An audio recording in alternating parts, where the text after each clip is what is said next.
ये movie polish film festival की award winning movie है। इस मूवी में एक मदर और एक सन के रिलेशनशिप को बखूबी उजागर किया गया है। अपने मॉम की ऊटपटांग हरकतों की वजह से एक बच्चा किस तरह से उस माहौल में अपने आप को संभालने की कोशिश करता है, देखेंगे हम इस मूवी में।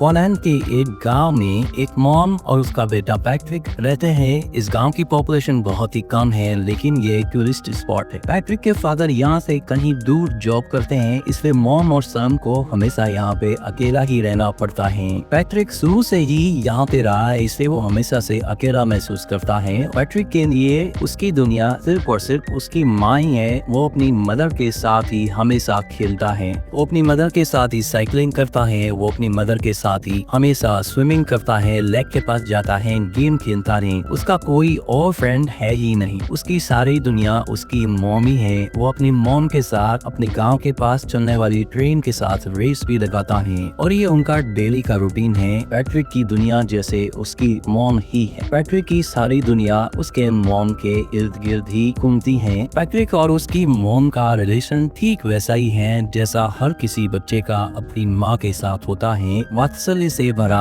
और प्यार से भरपूर इस रिलेशनशिप में किसी और की कोई जगह नहीं थी। लेकिन पैट्रिक की जिंदगी में खलबली तब मच गई जब इस गांव में आसपास के सभी लोग समर वेकेशन की वजह से अपने बच्चों को लेकर पिकनिक मनाने आने लगे और अपना समर वेकेशन व्यतीत करने के लिए यहाँ पे रुकने लगे। पैट्रिक तो किसी से भी क्लोज यहाँ पे हो ही नहीं पाया, क्योंकि वो शुरू से ही अकेला रहा था। उसको किसी से फ्रेंडशिप करने में भी बहुत प्रॉब्लम होती है।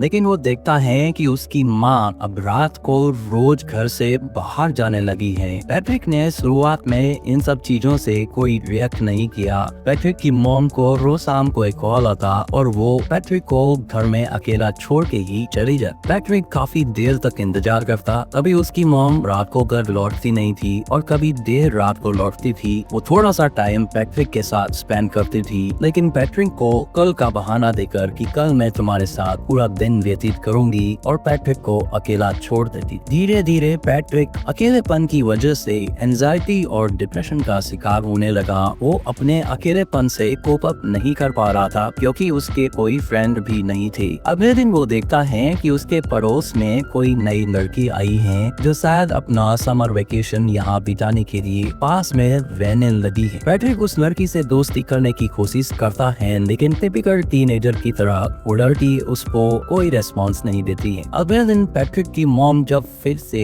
घर के बाहर जाने लगती है तो पैट्रिक को बहुत बुरा लगता है और वो अपनी मॉम के ड्रेस पर जूस से भरा ग्लास गिरा देता है, जिसकी वजह से उनकी मॉम उस पर बहुत चिल्लाती है और उसको डांटने लगती है। वो उसके मन की हालत नहीं समझ पा रही थी कि वो अंदर से कितना अकेला फील कर रहा है, लेकिन जैसे उसको कोई फर्क ही नहीं पड़ता, वो अपनी ड्रेस चेंज करके फिर से शाम को अपने बॉयफ्रेंड से मिलने के लिए निकल जाती है। पैट्रिक अपनी मॉम का पीछा करता है। वो देखता है कि कहाँ जाती है। कुछ देर जाने पर उसको पता चलता है कि वो हमेशा अपने एक बॉयफ्रेंड से मिलती है। पैट्रिक को अपनी मॉम के पीछे जाते समय एक हिरन का बच्चा दिखता है जो अकेला सड़क पर घूम रहा था। ये डायरेक्टर का मेटाफर है कि किस तरह से हिरन के बच्चे को भी उसकी माँ ने अकेला छोड़ दिया है और वो इस सुनसान से जंगल में अकेला घूम रहा है, जैसे कि पैट्रिक भी अपनी माँ के बिना इस पूरे गाँव में पूरे समर वेकेशन में अकेला पड़ गया है। पैट्रिक को हिरन के बच्चे को देख के जैसे कुछ सांत्वना मिली और वो अगले दिन नए दोस्त बनाने के लिए तैयार हो गया। वो पास में आई लड़की माइका से बात करने लगा और थोड़ी देर एक दूसरे से बात करने के बाद में वो दोनों एक दूसरे के दोस्त बन गए। माइका बताती है कि उसके पेरेंट्स का डिवोर्स हो चुका है। वो खुद भी बहुत अकेला महसूस करती है। अब माइका और पैट्रिक में काफी दोस्ती हो जाती है और अब पैट्रिक वो सारी एक्टिविटी जो अपनी माँ के साथ किया करता था, साइकिलिंग करना, स्विमिंग करना और लेक के पास बैठ के टाइम स्पेंड करना, ये सारी चीजें अब वो माइका के साथ करने लगा। उसको माइका के साथ अब मजा आने लगा और अब वो अपने लोनलीनेस को और एंजाइटी को थोड़ा कम कर सकता है और अपना पेन माइका के साथ शेयर कर सकता है। उसको अभी अपने मॉम की कमी कम खलने लगी थी। अगले दिन पैट्रिक के घर पे वो लेडी आती है जिसके हस्बैंड के साथ पैट्रिक की मॉम का अफेयर चल रहा होता है। वो पैट्रिक को तो कुछ कह नहीं पाती है और उसकी मॉम उसके घर पे नहीं होती है, तो अकेली बैठ के वो बहुत रोती है। पैट्रिक एक वेल बिहेव बॉय की तरह उसको कुछ खाने को देता है। उसी शाम को पैट्रिक के डैड का कॉल आता है और पैट्रिक की मॉम उसके डैड से बात करते हैं। तो पैट्रिक की मॉम पैट्रिक को कहती है कि तुम अपने डैड को मेरे अफेयर के बारे में कुछ नहीं बताओगे, मैं तुम्हें वार्न करती हूँ। वो उससे कसम लेती है कि तुम अपने डैड को मेरे अफेयर के बारे में कुछ नहीं बताओगे। पैट्रिक कसम देता है कि मैं अपने डैड को आपके अफेयर के बारे में कुछ नहीं बताऊंगा। पैट्रिक को लगा कि ये बात मानने से उसकी मॉम उसके साथ ज्यादा टाइम स्पेंड करेगी, लेकिन उसकी मॉम को कोई फर्क नहीं पड़ने वाला था। पैट्रिक अब इतना परेशान हो चुका था कि वो मेन डोर की कीज भी छुपाने लगा। वो अपनी मॉम को जाने से रोकने लगा, लेकिन उसकी मॉम उसको मार के उससे लड़ झगड़ के भी अपने बॉयफ्रेंड से मिलने जाती थी। पैट्रिक चाहे अकेला बैठ के कितना भी परेशान हो, उसको जैसे कोई फर्क ही नहीं पड़ता। पैट्रिक के लिए अब एकमात्र सहारा उसकी नई नई दोस्त माइका थी, जिसके साथ वो काफी टाइम स्पेंड किया करता था और यहाँ के पिकनिक स्पॉट लेक में स्विम करता और वहाँ पर गेम खेलता। लेकिन उसकी ये खुशी ज्यादा दिन चलने वाली नहीं थी, क्योंकि माइका को यहाँ पर एक उनकी उम्र से काफी बड़ा लड़का परेशान कर रहा था। ऐसा लग रहा था कि माइका इस लड़के से बहुत डरती है। पैट्रिक इतना छोटा था कि इस गैंग से माइका को बचाने के लिए वो कुछ भी नहीं कर पाया, लेकिन उसको मन ही मन बहुत हर्ट हुआ, क्योंकि वो लड़का माइका को वार्न कर रहा था कि तुम इस लड़के से नहीं मिलोगी, तुम सिर्फ मेरे से ही मिलोगी। उसी रात को पैट्रिक अपनी मॉम का जब पीछा कर रहा था तो वो देखता है कि माइका और वो बड़ा लड़का एक दूसरे के साथ काफी टाइम स्पेंड कर रहे हैं, जिसको देखकर पैट्रिक को लगा कि अब उसकी जिंदगी वापस से अकेलेपन का शिकार होने वाली है। वो काफी मायूस हो जाता है। वो घर पर भी काफी टाइम तक अपनी मॉम का वेट करता। जब देर रात उसकी मॉम घर पे आती तो पैट्रिक